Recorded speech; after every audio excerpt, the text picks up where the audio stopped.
मैं अपने त्रिपुरा के लोगों को एक बात बताना चाहता हूँ कि बांग्लादेश कभी भी हमारा दोस्त नहीं है।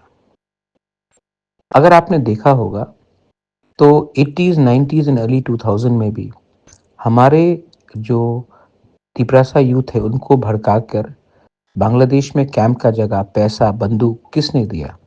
बांग्लादेश ने दिया।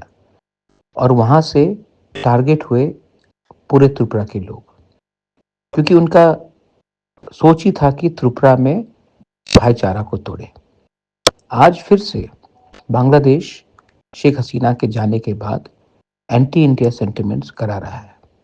अगले साल बांग्लादेश में इलेक्शंस होगा, अनाउंसमेंट हो चुका है। वहाँ में एंटी इंडिया गवर्नमेंट आएगा, मोहम्मद यूनुस का हो या खालिदा जिया का हो या जमायत इस्लामी का हो। गवर्नमेंट हिंदुस्तान के खिलाफ जाएगा। फिर से वो हमारे खिलाफ जहर फैलाएंगे। I expect all of you all, not just mere Tiprasa brothers and sisters. I expect all of you to come together and fight against illegal migration. आज ये लोग नाम बदल के हिंदुस्तान घुस रहे हैं। हिंदुस्तान आने के बाद थोड़े दिन के बाद इनको आधार कार्ड मिल जाता है, क्योंकि हमारे ऑफिशियल्स करप्ट है, सिस्टम टूटा है।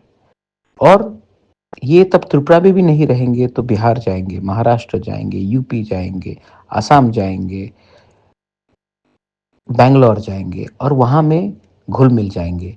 लेकिन खतरा देश को होता है। ये आप लोगों को समझना चाहिए। आप लोगों को ये भी नहीं भूलना चाहिए कि नुआखाली में क्या हुआ, ब्राह्मणबाड़ी में क्या हुआ, कुमिल्ला में क्या हुआ।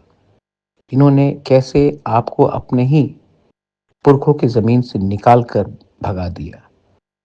तो आज जब मैं इलीगल बांग्लादेशी के खिलाफ बात कर रहा हूं, मैं आपको टारगेट नहीं कर रहा हूं, मैं उनको टारगेट कर रहा हूं जो हिंदुस्तान में घुसकर हमारा देश को कमजोर करना चाहता है।